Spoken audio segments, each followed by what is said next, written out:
Friends, last ఎపిసోడ్‌లో చూసారంటే మిన్ హీరోని కౌన్సిల్ హాల్‌కి రమ్మని చెప్పడంతో హీరో కూడా వెళ్తాడు కదా!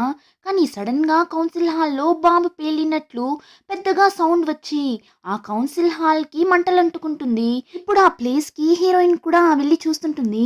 అప్పుడే జియాంగ్ చాలానే టెన్షన్‌గా వచ్చి యువరాజు, ఇయాన్ కౌన్సిల్ హాల్ లోపలనే ఉన్నారు అని చెప్పగా ఆ మాట విని హీరోయిన్ భయపడిపోతుంది. హీరోకి ఏమైందో ఏమో అని హీరోని ఎలా అయినా కాపాడాలి అని చెప్పి ఆ బిల్డింగ్ లోపలికి వెళ్తుంటుంది. చాయ్, జియాంగ్ ఇద్దరు హీరోయిన్ని లోపలికి వెళ్ళనివ్వకుండా ఆపడానికి ట్రై చేస్తారు. కానీ హీరోయిన్ వినదు. తనకిప్పుడు ఎలా అయినా హీరోని కాపాడాలి అని మాత్రమే ఉంటుంది. దానివల్ల అంతలా మండుతున్న ఆ బిల్డింగ్ లోపలికి వెళ్ళిపోతుంది. హీరో లోపలనే ఉంటాడు. హీరో తలకి బాగా దెబ్బ తగిలింటుంది. ఇంకా చాలాసేపు ఆ పొగలోనే ఉండటం వల్ల హీరో కళ్ళు తిరిగి పడిపోతాడు. ఇంకా లోపలికి వెళ్ళిన హీరోయిన్ ఇయాన్ ఎక్కడ ఉన్నారు, ఎక్కడ ఉన్నారు అని గట్టిగా అరుస్తూ హీరోని వెతుకుతుంటుంది.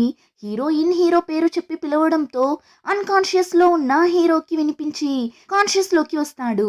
కానీ హీరో వల్ల పైకి లేవడానికి కూడా కావడం లేదు. ఇప్పుడు హీరో ఒక విషయాన్ని గుర్తు చేసుకుంటాడు. హీరోయిన్ దగ్గర ఏమైనా ప్రాబ్లం వస్తే నువ్వు ఎలా తప్పించుకోవాలి అని దారి వెతకాలి తప్ప నా గురించంతా ఆలోచించకూడదు అని చెప్పింటాడు. అప్పుడు హీరోయిన్ అదేలా మీ గురించి ఆలోచించకుండా ఉండగలను, ఏం ప్రాబ్లం వచ్చినా సరే మన ఇద్దరం కలిసే ఉండాలి అన్నట్లు చెప్పింటుంది. దాని గురించే ఇప్పుడు హీరో ఆలోచిస్తుంటాడు. కరెక్ట్గా హీరోయిన్ కూడా హీరో ఉన్న ప్లేస్కి వచ్చి హీరోని చూసేస్తుంది. కానీ ఇప్పుడు హీరో హీరోయిన్ని చూడగానే నువ్వెందుకు ఇక్కడికి వచ్చావు, నువ్వు ఇక్కడికి రాకు అన్నట్లు మనసులోనే అనుకుంటాడు. ఏమంటే హీరో ఇప్పుడు మాట్లాడే సిచ్యువేషన్లోనే ఉండడు. సో ఇప్పుడు అలానే మళ్ళీ కళ్ళు తిరిగి పడిపోతాడు.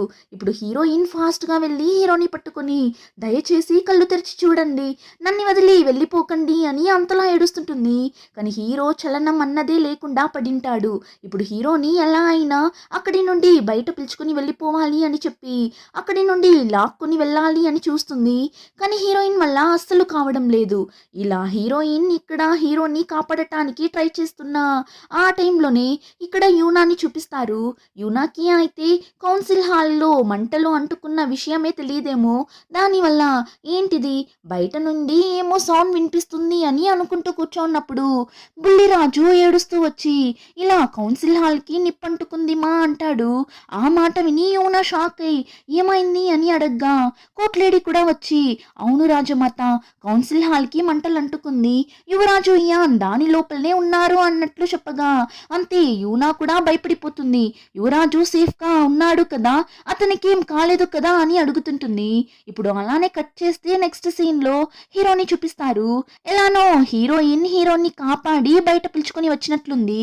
డాక్టర్ కూడా చెక్ చేసి ఎలాంటి ప్రాబ్లం లేదు అని చెప్పింటాడు. కానీ హీరో ఇంకా మేల్కోలేదు.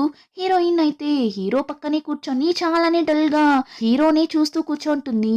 అప్పుడు అక్కడున్న మాయ యువరాణి మీరు కాసేపు రెస్ట్ తీసుకోవచ్చు కదా, ఆ బిల్డింగ్ అలా కాలిపోతున్నప్పుడు మీరెందుకు దాని లోపలికి వెళ్ళారు, మీకేమైనా అయింటే ఎలా అని అడుగుతుంటారు. ఆ టైం అక్కడికి మిన్ వస్తాడు. ఇప్పుడు హీరోయిన్ మిన్ దగ్గర ఇయాన్కి ఏం ప్రాబ్లం లేదు, బాగానే ఉన్నాడు అన్నట్లు చెప్తుంది. కానీ వీడికి హీరో గురించంతా ఇలాంటి బాధ లేదు.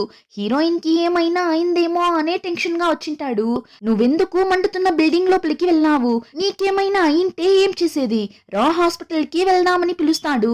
కానీ హీరోయిన్ నేను ఇయాన్ని ఇలానే వదిలేసి ఎక్కడికి రాను అంటుంది. మా పెళ్ళి అప్పుడే ఇయాన్ని చంపడానికి ట్రై చేసిండారు. ఇప్పుడు ఆ కౌన్సిల్ హాల్కి మంటలు అంటుకుంది కూడా యాక్సిడెంట్ లా అనిపించడం లేదు, ఎవరో కావాలని ఇయాన్ని చంపడానికి ట్రై చేసినట్లున్నారు. ఇన్ని ప్రాబ్లమ్స్ ఉన్నప్పుడు నేనెలా హాస్పిటల్కి రాగలను, నేను రాలేను అంటుంది. అదంతా విని మిన్కి మండిపోతుంది. అందుకని నువ్వు చనిపోతావా ఏంటి, ఆ మంటల్లో నువ్వు తగులుకుంటే ఏం చేసేది, అయినా వాడి కోసం నువ్వెందుకు ఇదంతా చేస్తున్నావు, ఇందులో ఎంత రిస్క్ ఉందని నీకు తెలుసా అని అడగ్గా హీరోయిన్ అందుకని ఆ మంటల్లో ఇయాన్ అలానే చనిపోని అని నేను చూస్తూ ఊరికే ఉండాలి అని చెప్తున్నారా అని అడుగుతుంది. అప్పుడు ఆమె చాలానే టెన్షన్ అయి వాడు చేస్తే చావని అని వదిలేసి ఆ మంటల్లోకి నువ్వు వెళ్ళిండావు, ఇంకా ఎన్ని రోజులు వాడి కోసం ఇలా బాధపడుతూనే ఉండబోతావు, నేను అదంతా చూస్తూ ఉండలేను అంటాడు. వీడు ఇలా అంతా మాట్లాడడం విని హీరోయిన్ షాక్ అవుతుంది. ఎందుకు ఇలా అంతా మాట్లాడుతున్నాడో అన్నట్లు చూస్తుంటుంది. ఇంకా ఆ టైంలోనే జియాంగ్ ని చూపిస్తారు. చాయ్ కోసం వెయిట్ వెయిట్ చేస్తుంటుంది. హీరోని కాపాడలేక ఆ మంటలో కష్టపడుతుంటుంది కదా. అప్పుడు ఛాయే లోపలికి వెళ్ళి హీరోయిన్కి హెల్ప్ చేసి హీరోని సేఫ్గా బయటకు పిలుచుకుని వచ్చింటాడు. అప్పుడు ఛాయ్కి కూడా దెబ్బ తగిలింటుంది. సో ఇప్పుడు బ్యాండేజ్ అంతా వేసుకొని వస్తాడు. ఇప్పుడు ఛాయ్ని చూసిన తరువాతనే జియాంగ్కి ప్రశాంతంగా ఉంటుంది. ఇంకా హీరో అయితే జియాంగ్ దగ్గరనే కదా చెప్పేసి వెళ్ళింటాడు కౌన్సిల్ హాల్కి వెళ్తున్నా అని. దానివల్ల జియాంగ్ నేను యువరాజుని అలా ఒంటరిగా వదిలిండకూడదు, ఇదంతా నా వల్లనే జరిగింది అని చెప్పి ఫీల్ అయ్యి ఏడుస్తుంటుంది. అప్పుడు ఛాయ్ అలా అంతా ఏం కాదు, ఇప్పుడు జరిగిన దానికి నీకు ఎలాంటి సంబంధం లేదు, ఏదో యాక్సిడెంటల్ గా మంటలు అంటుకుంది అంతే, ఎలానో యువరాజుకి యువరానికి ఏం కాలేదు కదా, ఇద్దరూ సేఫ్ గానే కదా ఉన్నారు, సో ఫీల్ అవ్వకు అని జియాంగ్ ని ఓదార్చుతుంటాడు. ఇంకా ఛాయ్కి చేతికి కూడా దెబ్బ తగిలి బ్యాండేజ్ ని వేసుకుంటాడు. ఇప్పుడు దాన్ని చూసి జియాంగ్ నైట్ జరిగిందంతా ఆలోచించి చూస్తుంది. హీరోని కాపాడటానికి ఆ మంటలు అంటుకున్న బిల్డింగ్ లోపలికి వెళ్తుంది కదా. అప్పుడు హీరోయిన్ వెనకాలే ఛాయ్ కూడా వెళ్ళింటాడు. సో వాడే హీరోని కాపాడి బయటికి పిలుచుకొని వచ్చింటాడు. ఇప్పుడు అదంతా ఆలోచించి జియాంగ్ ఛాయ్ దగ్గర యువరాజుకి హేజుకి ఏం అవ్వకూడదు అని నేను చాలానే భయపడ్డాను, కానీ అంతకంటే ఎక్కువగా మీకేం అవ్వకూడదు, మీరు సేఫ్గా బయట రావాలి అని నాకు అనిపించింది అని చెప్పగా ఆ మాట విని ఛాయ్కి అంత సంతోషంగా ఉంటుంది. జియాంగ్ చైని పట్టుకొని ఏం ఫీల్ అవ్వకు, నేను వచ్చేసాను కదా, ఇప్పుడు నీ కళ్ళ ముందు సేఫ్గానే కదా ఉన్నాను అంటాడు. ఇంకా నెక్స్ట్ సీన్ లో హీరోయిన్ జియాంగ్ దగ్గర ఇయాన్ రాజుని చూడటానికే కదా వెళ్ళాడు, అలా చూస్తే మీరిద్దరూ క్రౌన్ హాల్ కి కదా వెళ్ళిండాలి, మరెందుకు ఇయాన్ కౌన్సిల్ హాల్ కి వెళ్ళాడు అని అడుగుతుంది. మిన్నే కదా హీరోని కౌన్సిల్ హాల్ కి పిలిచింటాడు. సో ఇప్పుడు జియాంగ్ హీరోయిన్ దగ్గర ఆ విషయం చెప్పగా హీరోయిన్ కి షాకింగ్ గా ఉంటుంది. అయితే జరిగిన అన్నింటికి మిన్నే నా కారణం అని హీరోయిన్ కి మిన్ మీద డౌట్ వస్తుంది. ఇప్పుడు వెంటనే హీరోని చూడటానికి వెళ్తుంది, కానీ హీరో అయితే ఇంకా కూడా కాన్షియస్ లోకి రాలేదు. హీరోని అలా చూస్తుంటే హీరోయిన్ కి చాలానే బాధగా ఉంటుంది. హీరోతో ఉన్న అన్ని మూమెంట్స్ ని తలుచుకొని చాలానే ఫీల్ అవుతుంటుంది. మిమ్మల్ని ఎందుకు అందరూ చంపాలి అని అనుకుంటున్నారు, మీరు అసలు ఎక్కడుంటే సేఫ్ గా ఉంటారు అని చెప్పి హీరో మీదనే పనుకొని హీరోని తలుచుకుంటూ ఏడుస్తుంటుంది. ఇంకా నెక్స్ట్ డే న్యూస్ ఛానల్స్ లో అంతా ఆ ఫైర్ యాక్సిడెంట్ గురించే మాట్లాడుతుంటారు. ఇంకా హీరోయిన్ ఆ బిల్డింగ్ కి ఎలా మంటలు అంటుకుంది అని ఇన్వెస్టిగేట్ చేయాలి అని డిసైడ్ అవుతుంది. అక్కడ ఉన్న సీసీటీవీ కెమెరాస్ అంతా చెక్ చేయండి, అక్కడ ఉన్న పని వాళ్ళ దగ్గరంతా కూడా ఇన్వెస్టిగేట్ చేయాలి అంటుంది. అప్పుడు ఛాయ్ దానికి ఫస్ట్ రాజమాత యూనా దగ్గర పర్మిషన్ తీసుకోవాలి అని చెప్పగా హీరోయిన్ నేనే వెళ్ళి రాజమాత యూనా దగ్గర డైరెక్ట్ గా మాట్లాడతాను అని చెప్పి యూనాని మీట్ అవుతుంది. అప్పుడు యూనా ఇయాన్ ఎలా ఉన్నాడు, అతన్ని చూడటానికి నేను రావచ్చా అని అడుగుతుంది హీరోయిన్కి అయితే యూనా మీద కూడా లైట్గా డౌట్గా ఉంటుంది. దానివల్ల ఇప్పుడు యూనా దగ్గర మీకు ఇయాన్ రాజు అవడంలో ఇష్టం లేదు కదా, దానివల్ల ఆ బిల్డింగ్ అలా మంటలు అంటుకోవడానికి మీరు కూడా కారణం అయ్యుండొచ్చు, ఒకవేళ మీరు చేయలేదు అంటే ఆ బిల్డింగ్ కి ఎలా మంటలు అంటుకుంది అని ఇన్వెస్టిగేట్ చేయడానికి అలా చేయండి అని అడుగుతుంది. కానీ యూనా ఏం చెప్పింది అని తెలియడం లేదు. ఇప్పుడు యూనా దగ్గర మాట్లాడేసి బయట వస్తుంది. ఛాయ్ అయితే బయటనే ఉంటాడు. పోలీసులు ఆ బిల్డింగ్ కి ఎలా మంటలు అంటుకుంది అని ఇన్వెస్టిగేట్ చేస్తుంటారు, కానీ పబ్లిక్ గా చేయడం లేదు, ప్రైవేట్ గానే ఇన్వెస్టిగేట్ చేస్తుంటారు.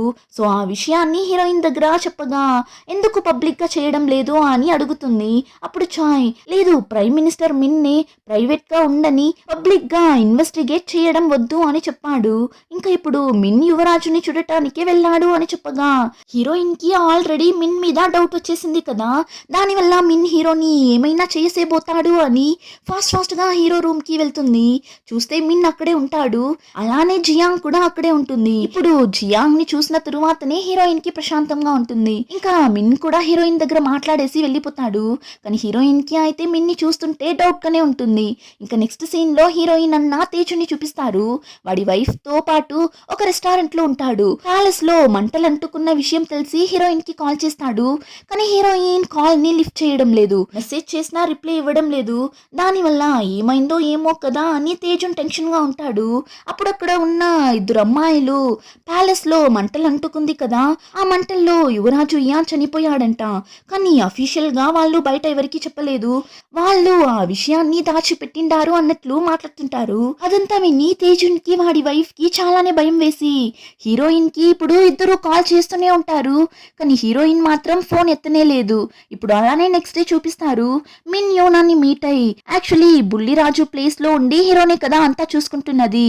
సో ఇప్పుడు మిన్ యోనా దగ్గర ఇప్పటికీ ఇయాన్ కాన్షియస్ లోకి వచ్చేలా కనిపించడం లేదు. అంతేకాకుండా ప్రజలందరూ ఇయాన్ చనిపోయాడు అన్నట్లు రూమర్ ని స్ప్రెడ్ చేయడం స్టార్ట్ చేశారు. దానివల్ల హీరో ఉన్న ప్లేస్ లో ఇక నుంచి మీరే ఉండి బుల్లిరాజుకి బదులుగా అంతా చూసుకోవాలి అన్నట్లు చెప్తారు. ఆ మాట విని యూనా షాక్ అవుతుంది. యాక్చువల్లీ యూనా ఇంతకు ముందంతా హీరోని ఎలా అయినా ఆ రాజభవనంలో నుండి తరిమేసి తనే అంతా చూసుకోవాలి అని అనుకోనింటుంది. కానీ ఇప్పుడు యూనా మంచిగా మారిపోయిందా ఏమని తెలియడం లేదు. ఇప్పుడు మిన్ దగ్గర అదంతా కుదరదు, ఇయాన్ ఎలా ఉన్నా త్వరలో కాన్షియస్ లోకి వచ్చేస్తాడు, అంతవరకు ఓపికగా ఉందామన్నట్లు చెప్తుంది. కానీ మిన్ని చూసారంటే అంతవరకు అంతా టైం లేదు, మీరు త్వరలోనే బాధ్యతను తీసుకోవాలి అని చెప్తుంటాడు. ఇలా వీళ్ళిద్దరూ మాట్లాడుతూ ఉన్నప్పుడు బయట ఉన్న కోర్ట్ లేడీ రాజమాత యువరాజు ఇయాన్ వచ్చారు అన్నట్లు చెప్తుంది. చూస్తే హీరో వచ్చి నిల్చుంటాడు. అలానే ఎపిసోడ్ కంప్లీట్ అవుతుంది.